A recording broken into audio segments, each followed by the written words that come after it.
નમસ્કાર. એક વિવાદ જે છેલ્લા કેટલાય સમયથી ચાલી રહ્યું છે, ઘણા બધા પ્રયાસ થયા એ વિવાદને પૂરો કરવા માટે, પણ એ વિવાદ પૂરો જ નથી થઈ રહ્યો.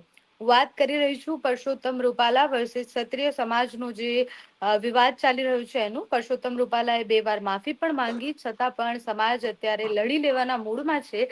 આપણી સાથે પીટી જાડેજા છે, જે ક્ષત્રિય સમાજના અગ્રણી છે. સૌથી પહેલો સવાલ મારો એ છે કે કેટલા સમય સુધી લડશો, ક્યાં સુધી લડશો? ઇલેક્શનના મત ગણતરી મતદાન થાય નીચે તારીખ સુધી, અચ્છા. અને જ્યાં સુધી ન્યાય ન મળે ત્યાં સુધી. પછી મતદાન પછી તો ક્યાં લડવાની વાત જ છે, એની પહેલા જ લડી લેવાનું છે. અને લડી લેવાની તમામ તૈયારીઓ કરી લીધી છે ગામડા સુધી. બરાબર છે. શું તૈયારીઓ કરી છે? કારણ કે અત્યાર સુધી તો અમે જોયું કે રોજ અલગ અલગ જગ્યાએ વિરોધ થાય છે, સંમેલનો થાય છે. કાલે પણ સુરેન્દ્રનગરમાં સંમેલન થયું હતું. આગળની રણનીતિ શું છે ક્ષત્રિય સમાજની? અત્યારે જિલ્લાના બધા સંમેલન થઈ ગયા. કાલે ભાવનગર છે, પરમદી કચ્છમાં છે, પછી મહાસંમેલન રાજકોટમાં થશે. એની તારીખ જાહેર કરશું. બરાબર છે. એ મહાસંમેલન સમગ્ર ગુજરાતની અંદર, બરાબર છે, ઓછામાં ઓછા 5 લાખ બહેનો અને ભાઈઓ, બરાબર છે, ઓછામાં ઓછા કહું છું. સમાજમાં તો રોષ એવો છે કે 5 લાખ નહીં, ગામે ગામથી અમે બસો ભરી અને રાજકોટ આવશું. જગ્યા તમે મોટી પસંદ કરજો. એટલે અમારે જગ્યા પણ મોટી પસંદ કરવી પડશે. નાની જગ્યામાં સમાવેશ ન થાય અને સરકારી જગ્યામાં મંજૂરી ન આપે.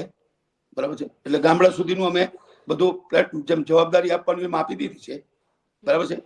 બધા જિલ્લાના એક આગેવાન, બરાબર છે, એમાં 10 તાલુકા હોય તો 10માં એક, પછી એ 10 તાલુકામાં 60 ગામ આવતા હોય તો એક.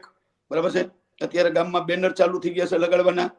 અમારા બહેનોએ તૈયારી કરી લીધી છે કે આ સીટ ઉપર અપક્ષમાં 100 બહેનોએ ફોર્મ ભરવા, 100. એટલે બેલેટ પેપરથી ચૂંટણી થાય. બરાબર છે. અને તમે મતદાન પણ ઓલા કમાલ જે છે એ કમાલ કઈ ન રહીએ.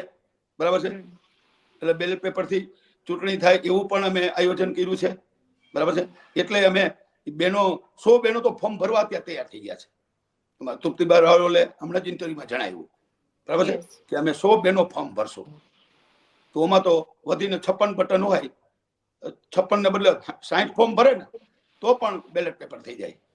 એટલે અમારી બેલેટ પેપરથી ની પણ ઈચ્છા છે, પણ આ વિરોધ વધારે પડતો છે. ભરેલા અગ્નિ જેવી સ્થિતિ છે. આ સ્થિતિને જો સરકાર નહીં સમજે તો રાજકોટની સીટ નહીં, 8 સીટ ઉપર એમને અસર થાય. બરાબર છે. ક્ષત્રિયોની 8 સીટ એવી છે કે જેનું મતદાન 2.5 થી 3 લાખ હોય ઓછામાં ઓછું. અને એક ક્ષત્રિય 5 જણાને તો લઈ આવે. બરાબર છે. તારે મતદાન અમે કઈ અહીંયા કરવાનું છે, એવા સંબંધો તો હોય જ. મારો હોય એમ નાના માણસને પણ હોય. પણ ખાલી બબેલી આવે ને તોય લીડ બીડની વાત તો સાઈડમાં રહી. બરાબર છે. હારવાની વાત આવે. પણ ઉગ્ર આંદોલન એવું છે, બરાબર છે, કે ખાલી એક રાજકોટ સીટ પૂરતું નથી. જો ભાજપના અમે ચાહક છીએ, ભાજપ સાથે કાયમ રહ્યા છીએ. ભાજપ એક ટિકિટ અમને લોકસભાની નથી આપી, છેલ્લા 20 વર્ષથી નથી મળતી. એકાદ રાજ્યસભા બનાવી દઈએ ચૂંટણી પહેલા, 400 મહિના પહેલા.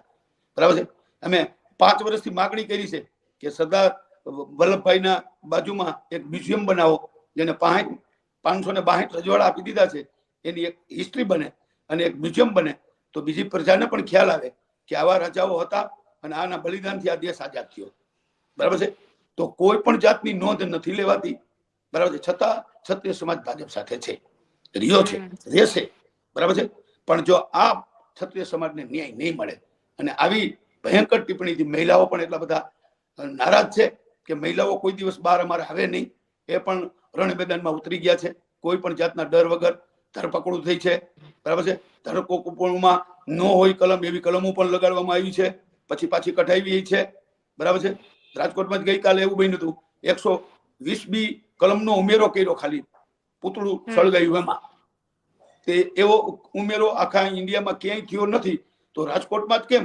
રાજકોટ સિવાય બીજે સુરેન્દ્રનગર ને મોરબી ને કાલાવાડ ને બધે આંદોલન તો ચાલુ હતા. એટલે પછી એમને ઈ કાઢવું પડ્યું. એટલે દબાણ ને પ્રેશર ને બધું થશે, એટલે ઘર્ષણ વધારે થશે. બરાબર છે. પણ જો આ ઘર્ષણને અટકાવવું હોય તો ક્ષત્રિય સમાજની એક જ માંગ છે. બરાબર છે. અને એ માંગમાં મોદી સાહેબને એમાં પત્ર લખ્યો છે. હું તો મોદી સાહેબનો ચાહક છું, ફેન છું, અને દરેક જગ્યાએ દાખલા આપું છું કે રજવાડાઓ રાજ કરતા હતા એવું દેશ ઉપર 75 વર્ષમાં પેલા એવા પીએમ મળ્યા છે મોદી સાહેબ જેવા, કે દેશ માટે જ ખપી જવું ને દેશ માટે જ લડી લેવું. અને જે એ રીતે દેશ ચલાવે છે એ મારી આટલી ઉંમરમાં મેં નથી જોયા કોઈ. અને મારો તો કોઈ પક્ષ જ નથી. મેં કોઈનો ખેસ ખંભે કર્યો નથી આટલી ઉંમરમાં. અને પ્રતિજ્ઞા લીધી છે કે નો પોલિટિક્સ, રાજકારણમાં જવું જ નહીં. સરપંચની ચૂંટણી સામાન્ય ન લડવી મારા ગામમાં, મારા વતનમાં. પણ ક્ષત્રિય સમાજ માટે હું લડું છું અને આટલા વર્ષથી સેવા પણ ક્ષત્રિય સમાજની કરું છું. અન્ય સમાજને પણ હું એટલો ઉપયોગી થાઉં છું અને અન્ય સમાજને સાથે રાખીને ચાલી છે. આમાં અન્ય સમાજને પણ સાથે રાખવાના છે. એ રણનીતિ હવે પછી ઘડવાની છે. એ ગામે ગામ મતદાન તો ગામડામાં વધારે છે, બરાબર છે. 500 ઉપર ગામ છે એટલે એમાં અસર વધારે પડે, બરાબર છે. શહેરમાં તો હજી 20-25 લાખની વસ્તીમાં, બરાબર છે, એટલું બધું હોમવર્ક ન થાય. પણ અહીંયા આયોજન કરી દીધા છે. બેનરે ગામડામાં લગાડવાના ચાલુ કરી દીધા છે. પરસોત્તમભાઈનો વિરોધ અને ભાજપની નો એન્ટ્રી ગામમાં નહીં, સભા થવા જ નહીં દેવાની. એટલો બધો ભયંકર રોષ છે. મારો એ સવાલ હતો, તમે જે આગળના જવાબમાં એવું કહ્યું કે લોકસભામાં કોઈ ટિકિટ નથી આપી, કશું જ નથી, તો ઉપેક્ષાનો ઉકળાટ છે આ કે આટલો મોટો સમાજ છે અને કોઈ મંત્રી પણ નથી કે કઈ, મતલબ એના કારણે મૂળ આ છે વિરોધનો? નહીં, જરાય નહીં. એ જ હું તમને કહેવા માંગુ છું કે એટલો અન્યાય થાય છે તોય કોઈ દી ક્ષત્રિય સમાજે આંદોલન તો શું, વિરોધ નથી કર્યો. કમસે કમ 3 ટિકિટ તો સંખ્યાની દ્રષ્ટિએ આપે ને, તો કમસે કમ 3 પાટીદારને 6 મળે તો આપણને 3 મળે. બીજા બધાને 3-3, 5-5, 6-6, 1% વસ્તીનું હોય એને એક ટિકિટ આપી છે. એટલે વિરોધ એનો નથી. એ જ મારું કહેવાનું થાય છે. તો પણ અમે ચૂપ રહ્યા છીએ સમાજ આખો, બરાબર છે, કે કાંઈ વાંધો નહીં. આ વખતે ઉગ્ર આંદોલન એટલે થયું છે કે ભાઈ અમે આટલું બધું સહન કરીએ છીએ અને એક તમે ઉમેદવાર ન બદલી શકો અને આવી ટિપ્પણી કરી છે, અમારી રાજપૂતાણીની ઇજ્જત ઉપર હાથ નાખવા જેવી વાત થઈ. એટલે એનો આ રોષ છે. ઓલો રોષ હતો તો ટિકિટ જયારે ડિક્લેર થઈ તે કર્યું હોત. ગયા વખતે નથી મળી, 20 વર્ષથી નથી મળતી. એટલે ટિકિટ આવી શું, મ્યુઝિયમ જેવું મ્યુઝિયમ નથી બનાવતા તોય પણ એટલો વિરોધ તો કર્યો જ નથી, બરોબર છે. રજૂઆતો કરી છે, પત્રો લખીને દીધા છે, સરકારે હાઈ પાડી છે, 5 એકર જગ્યાએ ફાળવી દીધી છે, બરાબર છે. બનાવતા નથી તો એનો વિરોધ બિલકુલ નથી. અને એ વાત તો કઈ લેવા દેવા જ નથી.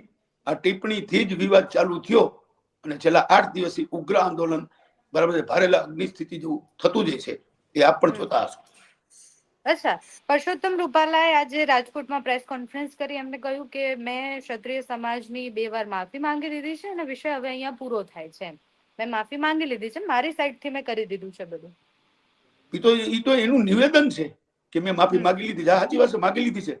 પણ સમાજે ક્યાં સ્વીકારી છે? સમાજ સ્વીકારી હોય તો અમે જાહેરાત ન કરતા. અમે 90 કમિટીના સભ્યોની એક ટીમ બનાવી છે જેમાં આખો રાજપૂત સમાજ આવી જાય. સંસ્થા તો અમારી 500 ઉપર છે, પણ 90 મારા જેવા બધા, બરાબર છે, જેને સમાજ ઉપર વિશ્વાસ છે અને સમાજને અમારો પર વિશ્વાસ છે, બરાબર છે. અને સમાજની જે રોષ અને સમાજની જે સ્થિતિ છે, બરાબર છે, અમે તો સમાજની સ્થિતિને વાચા આપીએ છીએ. અને વાત સાચી છે તો ક્ષત્રિય અમે છીએ અને ક્ષત્રિય તરીકે અમે સેવા કરી છે. નો પોલિટિક્સ. તો ગામમાં એટલો ઉકળાટ છે, જે મજૂરી કરતા હોય, બરાબર છે, મધ્યમ વર્ગના હોય એવા રાજપૂતો મેદાનમાં આવી ગયા છે. અને એનો આક્રોશ તો એવો છે કે હું તમને શબ્દોમાં કહી ન શકું, બરાબર છે. પણ કહેવાનો મતલબ એવો છે કે જે આમાં એક પણ રાજકીય માણસ નથી આ 90 માંથી, બરાબર છે. ને કાલ સુરેન્દ્રનગરની સભામાં મારા ભાજપના આગેવાન હતા, એને ખુલ્લી અહીંયા જાહેરાત કરી કે મારું રાજીનામું લઈ લે, મને સસ્પેન્ડ કરશે, એની પહેલા હું જ રાજીનામું આપી દઉં. પણ મારો ક્ષત્રિય સમાજની જયારે વાત આવે ત્યારે પક્ષને હોદ્દા બોદા બધું ભૂલી જવાનું હોય. પણ અમે કોઈ રાજકીય માણસને મજબૂરી નથી કર્યા, એક પણ નિવેદન નથી અપાયું. પણ રાજકીય રીતના પણ જે નેતાઓ છે ભાજપમાં, જે છે જયરાજસિંહ છે કે બીજા જેટલા પણ નેતાઓ છે, એ લોકો મધ્યસ્થી કરવા તો તૈયાર છે, મધ્યસ્થી તો કરી રહ્યા છે. ગોંડલમાં પણ સભા થઈ હતી. એ તમને કહું છું કે એ મધ્યસ્થી જે કરી તમામ પોલિટિક્સ હતા, બરાબર છે. 33 જિલ્લામાંથી એક પ્રમુખ નહોતા, 270 તાલુકામાંથી એક તાલુકા પ્રમુખ નહોતા. અને અમારે સૌરાષ્ટ્રમાં પણ એક પણ સમાજના પ્રમુખ નહીં. રાજકોટ, જામનગર, ભાવનગર, કચ્છ, મોરબી, બરાબર છે, એમાંથી પણ કોઈ નહોતા. ટોટલ પોલિટિક્સ સભ્યથી માંડી જે નાના મોટા હોદ્દા હોય અહીંયાથી માંડી મંત્રીઓ સુધી, અને આગેવાનમાં મંત્રી હતા. અહીંયા તમે ક્યાં એક સમાજનો આગેવાન જોયો? બરાબર છે. અને હશે એ પોલિટિક્સ હશે. તો પછી જેમ અમે કહીએ છીએ કે ભલે જે કઈ નિર્ણય લેવો હોય, બરાબર છે. તો સમાજને મારે પૂછવું પડે. હું એકલો જાહેરાત કરી દઉં તો એ ના ચાલે ને. હું હા, એટલે આંતરરાષ્ટ્રીય લેવલે જયરાજસિંહે લડું તો છું. એવું કહ્યું કે માફી મંગાઈ ગઈ છે ને હવે અહીંયા મામલો પૂરો થાય છે, વિવાદનો અંત આવે છે. ઈ તો ઈ કે છે ને, એનો અંત આવતો હોત તો આ ઉગ્ર આંદોલન કેમ હોત? તો ઉગ્ર આંદોલન શું કામ થાત? અંત આવી ગયો હોત તો અમે જાહેરાત કરી દીધી હોત. અને જાહેરાત આખા ગુજરાતની અંદર આ 90 હોદ્દેદારો જે સમાજે મૂક્યા છે ઈ જાહેરાત કરી શકે. હું આંતરરાષ્ટ્રીય પ્રમુખ છું તો હું એકલો ન કરી શકું કે ભાઈ હાલો આ સમાધાન. તો મને કોઈક ખરીદી લે, મને કોઈક દબાવી દે, મને કોઈક ધમકીઓ મારે, બરાબર છે. તો એ મારી તૈયારી રાખવી પડે, નિડરતાથી લડવું પડે, બરાબર છે. અને એ સહન કરવાનો વારો આવે તો એ તૈયારી રાખવી પડે. એટલે સમાજના આગેવાનો, જેને સામાજિક આગેવાન કહી શકાય, એનાથી જ આ સમાધાન થાય અને એ જ કરાવી શકે. હા, એમાં રાજકીય માણસો રહીએ તો આખી વાત હજી અલગ છે. એમાં સમાજે એવું તો નથી કીધું કે તમે ન રહ્યો, પણ આખા સમાજ સાથે, બરાબર છે. એમાં રાજકીય આગેવાનો સાથે હોય તો વાંધો નથી, પણ અમારું અત્યારે આંદોલન હાલે છે. અમે એ કઈ ધારાસભ્ય મિનિસ્ટર થઈ કોઈ શકે એવું તમે કહી રહ્યા છો, એટલે સમાધાનનું કોઈ ગુંજાઈશ ખરી સમાધાન કરવા માટે, વાતચીત કરવા માટે? કારણ કે અત્યાર સુધી તો વાત એવી છે કે સમાધાન તો નહીં જ થાય, ટિકિટ રદ કરો. એક જ મુદ્દાનો કાર્યક્રમ છે, ટિકિટ રદ નહીં થાય તો આ કાર્યક્રમ ચાલુ રહેશે. જેમ આપને મેં કીધું, ભાજપને 8 સીટ ઉપર નુકસાન થશે અને આ સીટનો પ્રશ્ન નથી. આ સીટનો પ્રશ્ન તો પરસોત્તમભાઈ જ છે કે પરસોત્તમભાઈની ટિકિટ રદ કરો. આજે અમને સમાચાર આપ્યા કે ભાઈ મોહનભાઈ, તમે હવારના ઇન્ટરવ્યુમાં કીધું વેલકમ મોહનભાઈ, કોઈ પણ સમાજનો રાખો, સમાજનો એવું નથી કે ક્ષત્રિય રાખો અને આને હટાવો અથવા બીજો કોઈ રાખો, બરાબર છે. કોઈ પણ સમાજનો રાખો એવી સમાજની તૈયારી છે. તો હું એટલા કહી શકું કે સમાજને એમાં વાંધો નથી. તો મોહનભાઈને રાખે તો હું સમાજને કહી શકું, પણ એકલો અહીંથી જાહેરાત ન કરી દઉં કે ભાઈ મોહનભાઈ ઉમેદવાર થઈ ગયા અને હવે આપણું આંદોલન પૂરું થઈ ગયું. એ મારે અમદાવાદ આવવું પડે, 90 ને ભેગા કરવા પડે, મીડિયા પત્રકાર પરિષદ બોલાવવી પડે અને ત્યારે અહીંયાથી એની જાહેરાત થાય. જ્યારે સમાજનો એક સૂર હોય અને આખો સમાજ, બરાબર છે. એટલે અત્યારે આખો સમાજ એટલે 90 ઉપર વિશ્વાસ મૂકો, ઈ 90 પાછું મળવું પડે અને ત્યારે એમની જાહેરાત કરી શકાય કે આ સમાધાન થઈ ગયું.